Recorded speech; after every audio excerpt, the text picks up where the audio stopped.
ఈ రోజు బీట్రూట్ కూర చేసుకుందాం. దానికి బీట్రూట్ ని ఫస్ట్ సాల్ట్ వేసి వాటర్ లో బాయిల్ చేసేసుకోవాలి. నేను మొత్తంగా అలాగే బాయిల్ చేసాను. చేసి ఇలాగా మనం పీల్ చేస్తే వచ్చేస్తుంది తొందరగా. కొంచెం మెత్తగా ఉడుకుతుంది. ఇలా అయితే మనకి బీట్రూట్ కొంచెం కసుకసు అనకుండా మంచిగా ఉడుకుతుంది మెత్తగా. దానికోసం ముందు నేను బాయిల్ చేసాను సాల్ట్ వేసి. తర్వాత వీటిని ముక్కలుగా కట్ చేసుకోవాలి. కట్ చేసి చూపిస్తాను. చూసారు కదా, మనం బీట్రూట్ ని ఇలా బాయిల్ చేసి కట్ చేసి పెట్టుకున్నాం. ఇప్పుడు ప్యాన్ పెట్టి ఆయిల్ పెట్టాలి.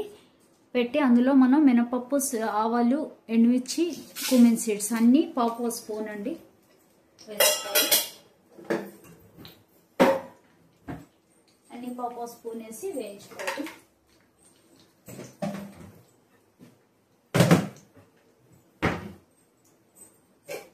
మినపప్పు, ఆవాలు, అలాగే కుమిన్ సీడ్స్, మస్టర్డ్ సీడ్స్, ఉరుద్ద, అలాగే కుమిన్ సీడ్స్ అన్ని పావు స్పూన్ సరిపోతుంది.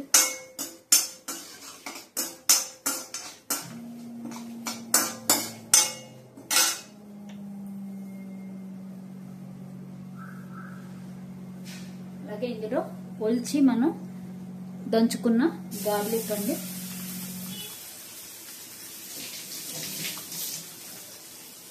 గార్లిక్ పీల్ చేసి దాన్ని ఒక చెక్క మొక్క దంచి పెట్టుకోవాలి.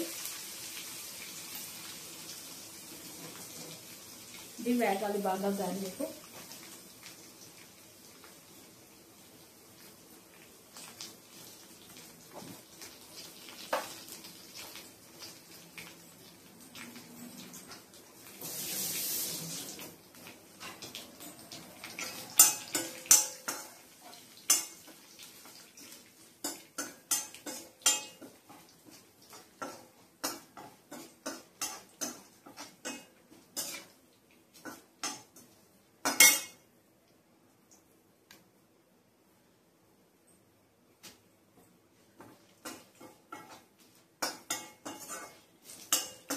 చూసారు కదా, ఇలా వేగాక ఇందులో మనం బీట్రూట్ వేసుకోవాలి.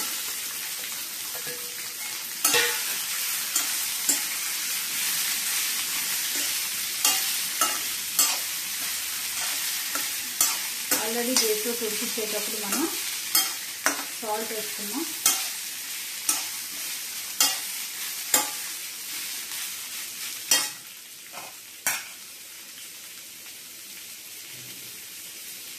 అలాగే ఇప్పుడు ఇందులో కోకోనట్, జీరా, గ్రీన్ చిల్లీ అండి. కోకోనట్, జీరా, గ్రీన్ చిల్లీ పౌడర్ వేసుకోవాలి. టేస్ట్ బాగుంటుంది.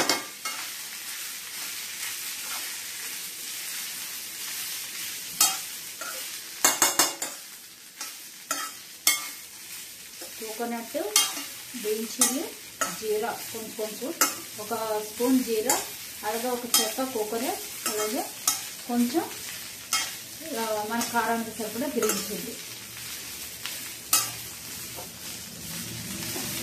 ఇది వేగనివ్వాలి. మనకు కోకోనట్ ఎక్కువ కావాలంటే ఎక్కువ వేసుకోవచ్చు.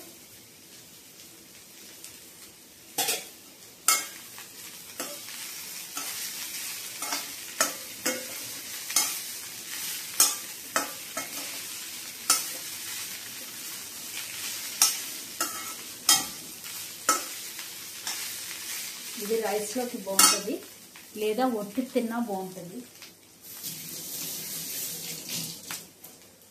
ఒట్టిది కూడా బాగుంటుంది ఇలా తింటే.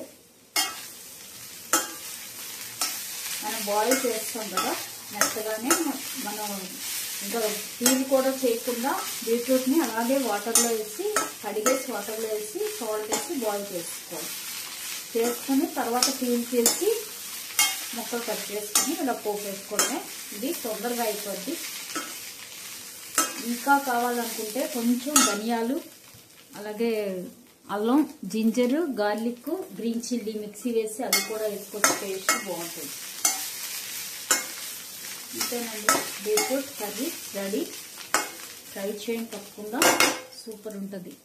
Thank you.